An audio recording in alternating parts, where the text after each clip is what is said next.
Mr. Chairman and gentlemen, thank you for your testimony. I wanted to talk about icebreakers, and I don't know if anyone else has raised the topic yet, but We waited for you, but we're glad you got here. well, I saw Senator King was here, so I thought maybe he had.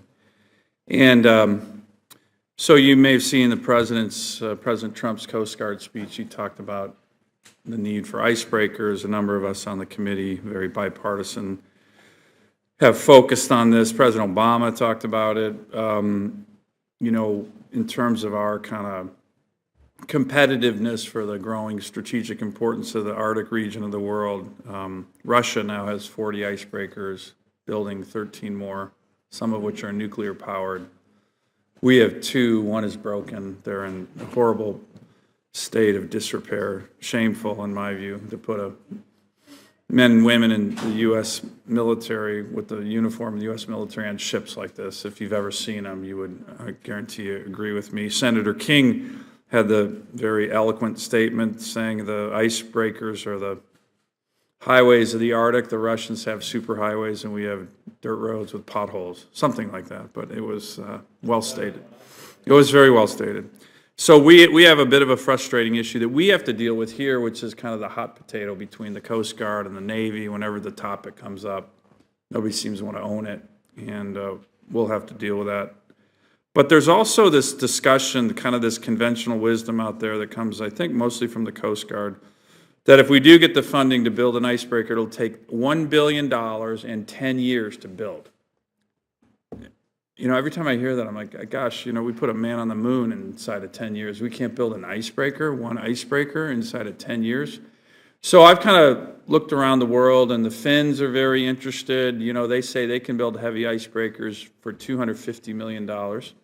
Singapore has a similar kind of gauge in what their industrial capacity is able to do. So what's the issue? What's the deal with icebreakers? Why is it? Do you agree that it should take 10 years and $1 billion to build one, medium or heavy icebreaker? And if not, what are we doing wrong? Why does it look like our industrial base has no capacity when there are other countries in the world that seem to be on this, can do it in 2 to 3 years, $250,000, something that we're saying 10 years, $1 billion. What do we need to learn here about this? It's a very frustrating topic because nobody seems to have the right answers. Senator, there have been, I think it's 5 different shipyards that are in the middle of detailed design studies to produce the very icebreakers that you're talking about.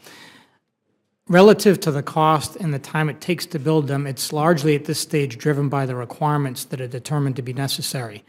So when you're looking at the cost of any ship, we like to think about it in terms of ISSR. The inherent cost is the design, if you will, the requirements. What would you like to have as part of that icebreaker? There's medium weight, there's heavyweight, there's nuclear powered, there's diesel powered.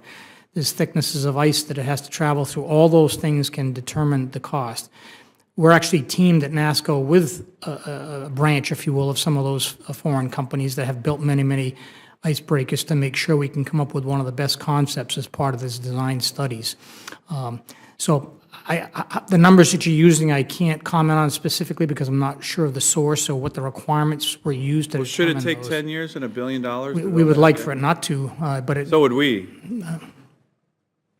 But you don't know the answer to that? I do not, because it depends on when the funding is authorized, when the design is complete. Do you do design and advanced procurement before you start construction? There's a lot of different ways to measure that, and I think you could probably come up with a scenario, what obviously the Coast Guard did. I mean, they're our direct customer on this, and we don't think it's a great thing to be alienating them right now, but we will develop for them the best, fastest, cheapest icebreaker that can be built within the constraints of the design criteria that they establish. Are the designs unrealistic? Are they asking too much in terms of requirements?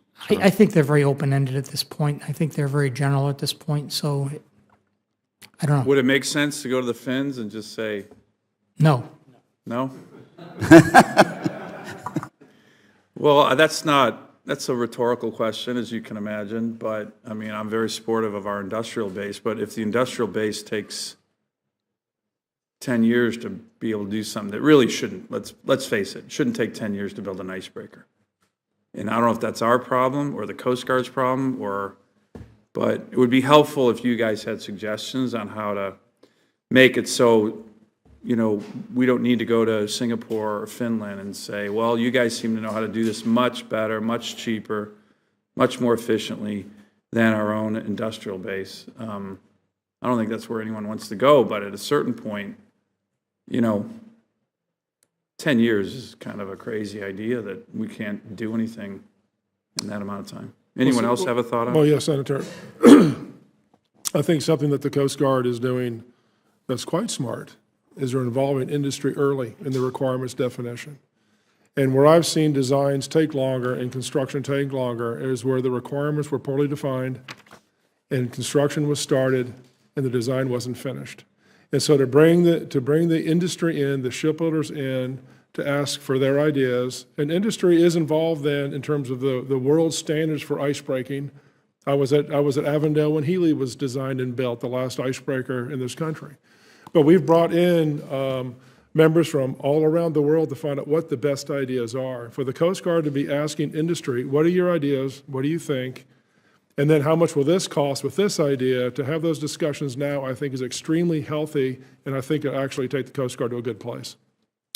Okay, thank you. Thank you, Mr. Chairman. And Senator, I'd just add that it's a good thing that we have 5 shipyards competing for this. It shows that we do have an industrial base that can meet the challenge of building, hopefully not 1. We need to build 6 or more, and you can get that economies of scale in. So, thank you. Thank you. Hear, hear.